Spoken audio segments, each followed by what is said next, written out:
America's newest side hustle isn't your usual gig, and it tells a prickly story about the U.S. economy. People selling blood just to get by. Across America, people are waiting in long lines to sell their plasma for money. Donation centers are booming with middle-class Americans selling their plasma just to make ends meet. Everything that I get from here or the other overtime jobs is food. It's power. It's gas in my car. It's car insurance. This is the reality of Donald Trump's economy. It is a policy choice. Donald Trump is choosing to spend your tax dollars renovating the White House and bombing Iran, a country that posed no imminent threat, while people here at home are selling their blood in exchange for prepaid debit cards. We always heard that the middle class was disappearing, but really, really quickly. The rich are getting richer and the rest of us are sinking quickly.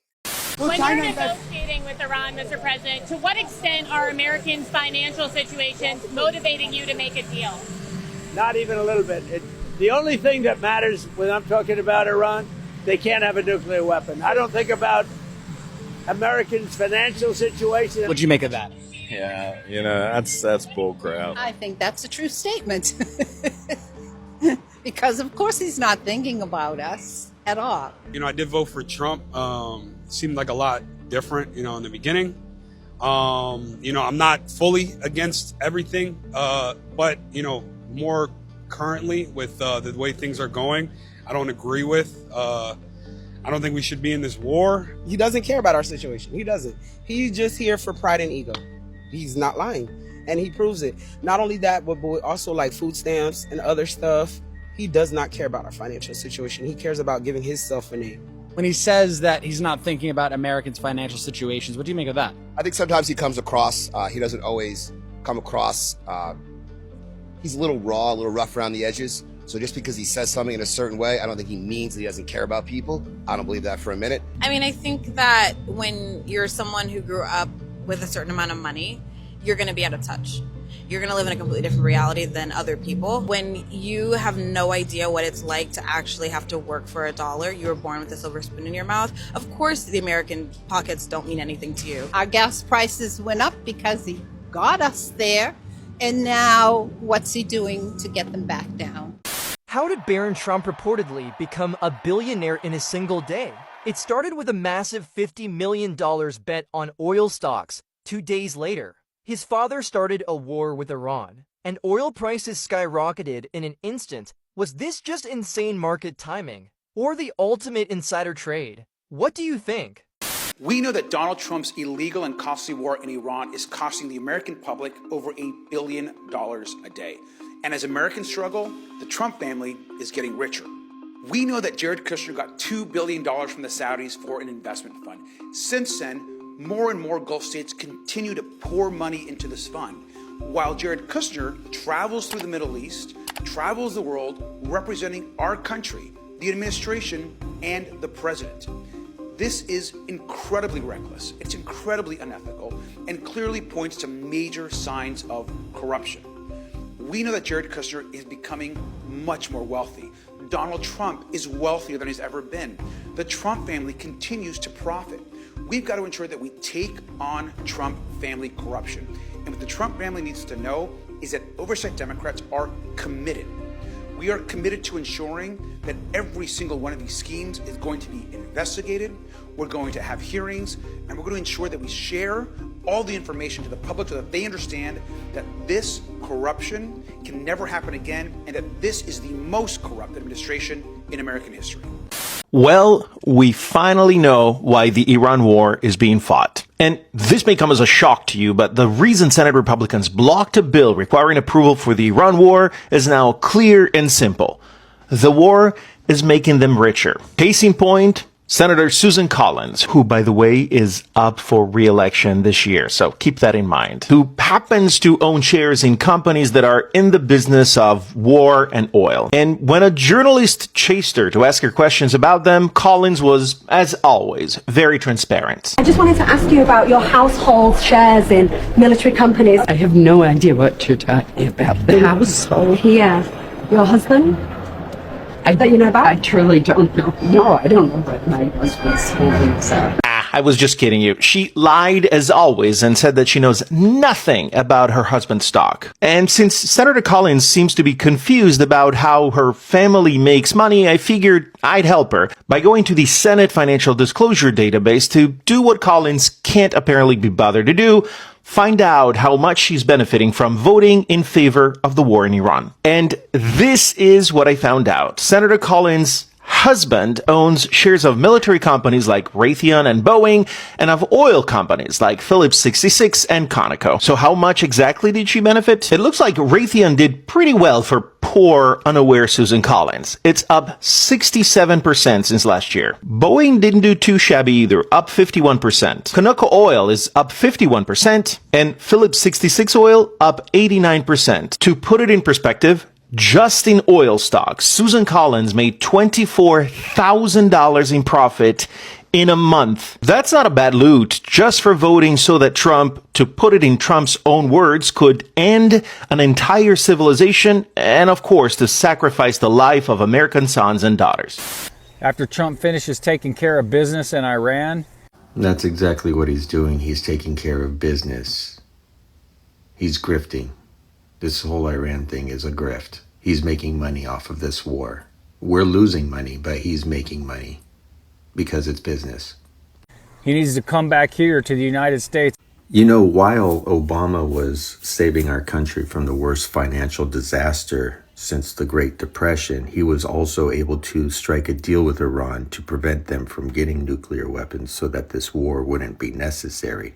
And then Donald Trump eliminated that deal. And then the war became necessary because Iran was like, oh, we're no longer held to a certain standard. We can do whatever we want because we're no longer part of a deal. And Obama also got us Obamacare. He was able to multitask and get things done, where Donald Trump, I guess he has to wait until this war is over before he does anything in the United States.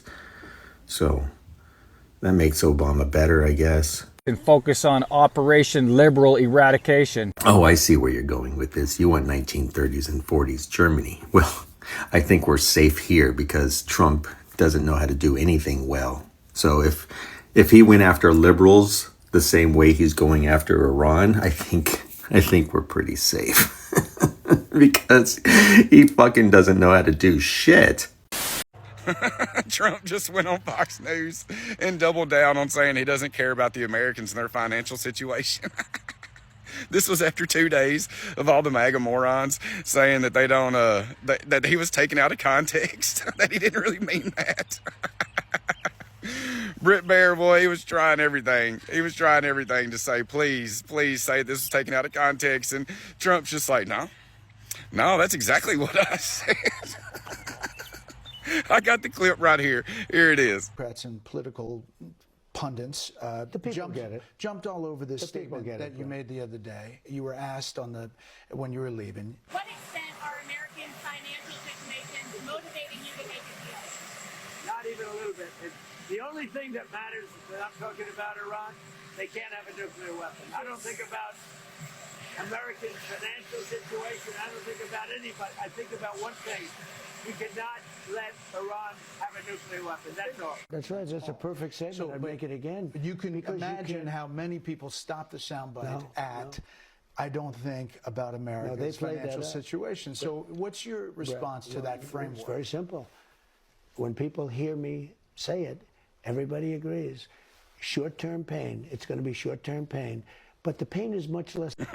He just makes y'all look like fools over and over and over again. And y'all just keep coming back to drink from the trough. I fucking love it. I fucking love it. Because y'all can't get enough of it. And I can't get enough of it either. Oh, man. Every day is something else. Y'all just have to keep saying it's okay. Keep making excuses for him. Keep making excuses for him. And then he just comes right back over you and says, no, that's exactly what I did. That's exactly what I mean. What y'all gonna say? Is it AI finally now? Is that what y'all gonna say? Y'all be good. People should be very clear.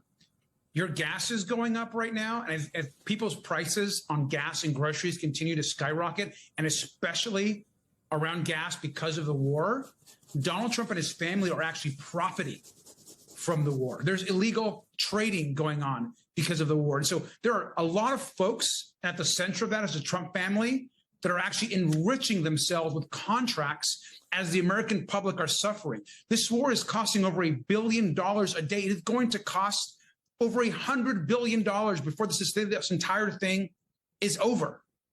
And the people that are enriching themselves are the Trump family. And so people need to understand the incredible grift that is happening here. And it's now being done completely open. They don't care. They're on Fox News bragging about it. We have some major news right now that's being underreported because the entire Trump family is enriching themselves significantly due to the war in Iran. The longer the war goes, the better it is for their family. And here's what we know. Donald Trump Jr. and Eric Trump have backed a drone company. We know this. This drone company, according to PBS News, they're trying to sell drone parts to Gulf states, specifically drone interceptors to Gulf states being attacked by Iran. The longer the war lasts, the more money this drone company makes, the more money the Trumps make. Jared Kushner, Donald Trump's son-in-law, is actively pitching Gulf state leaders on investing in his private company and his private ventures, while also acting as this unofficial envoy for peace negotiations. The longer the war goes, the more opportunity Kushner has to use leverage to make them invest in his own companies. At the same time, it's not clear whether this is the Trump family or others within Trump's orbit, but there is a massive insider trading issue. A new BBC investigation has revealed that prior to major decisions being made by Donald Trump, there are insider trading alarm bells going off as buyers are buying up key stocks and oil, etc., before Trump makes decisions, almost as if they know what's coming. And that doesn't include the prediction market issue, where we've seen individuals make windfalls on prediction markets ahead of key Trump announcements. This story needs to be spread everywhere. Because remember, for years we were told that the Biden family was corrupt, that Hunter Biden was enriching himself using his father. That pales in comparison to what we're seeing now. Spread the word, follow for more. Look, I want to talk about something that should be making headlines right now, but somehow isn't. I guess we're just overwhelmed with everything else. Donald Trump's sons, Don Jr. and Eric, just invested in a new drone company. It's a company that stands to make a lot of money arming America during the very conflict that their father started. A war with Iran where many Americans are being killed and wounded. The president's sons are standing to profit from that. In any other era, we'd call that what it is. It's profiteering, a conflict of interest. There'd be hearings, there would be outrage, but there's barely a ripple. And I've been asking myself why. Why aren't more people reacting? Why is it not getting any more attention? I think it's because the name Trump and corruption have been synonymous for so long that we've just kind of gone numb. We've been worn down, and that's exactly how they get away with it. So today I want to go back to the beginning and walk through how we got here, because I think when I lay it all out, even people who followed this closely are going to be shocked by the sheer scope of it. So let's start at the start. With the conflict with Iran right now, we should always follow the money, right? So who profits from all this? Apparently, Donald Trump Jr. and Eric Trump are reportedly tied to a company that just secured a U.S. Air Force drone contract. There's a high demand for drone technology right now, and this basically government money move into private sectors. The Trumps are also reportedly connected to a tungsten mining investment. Tungsten is a mining mineral used in weapons, aerospace, and advanced manufacturing. So now you have this pattern. War creates demands, and government spending follows, and private companies get paid, and people already inside the system benefit. And of course, somehow the contract goes into presidential family. What is left for the ordinary people? The ordinary people's money get taxed. Price go up, and the cost of living gets higher, and more public money goes into military contracts, while families are told to tighten their budget. And the U.S. debt has exceeded 100% of the GDP for the first time since 1946. That might sound abstract, but the point is simple. The money goes into war, the money goes into oligarchs, the money never flow into actual matters to the ordinary people. Infrastructure, Medicare, and lowering the cost of living. You have the money, but the wrong priority. Instead, it goes into war, and when it goes into war, now it is also goes into pocket of Donald Trump Jr. and Eric Trump. At the end of the day, for public, war is sacrifice. For well-connected people inside of the system, war is opportunity. And then you have a system where political power, military spending, and private profit keep feeding each other. So let's see how far this American-style circus can go. More contents on Substack, link in bio, and you can support me there. Thank you. Take care. Trump, his family, and his businesses will no longer have to pay any federal taxes that they don't want to. The Department of Justice has just made a deal with the IRS. Todd Blanche, the acting Attorney General and former personal lawyer of Trump, have come out to say that they will no longer pursue any claims against Trump, his family, or his businesses when it comes to taxes. This means he doesn't have to pay anything he doesn't want to. There will be no more audits. There will be no more investigations. And we all know how much he loves paying taxes. So Trump and his family will not be paying federal taxes when the rest of us, in our checks every week, are getting federal taxes taken out. This is the most blatant corruption I have ever seen. The President of the United States has taken over the Department of Justice and the IRS, and he and his family will no longer contribute to our taxes. They can just decide to pay or not pay because no one is going to investigate him. That is the deal that Todd Blanche made with the IRS to settle his bogus lawsuit so that he can give money to the January 6ers who beat up cops, which, by the way, for all the MAGA chuds out there, I thought that was Antifa. I thought those were Democrat plants. Is Trump really giving money to Democrat plants and Antifa? This is outrageous and everybody should be upset about it.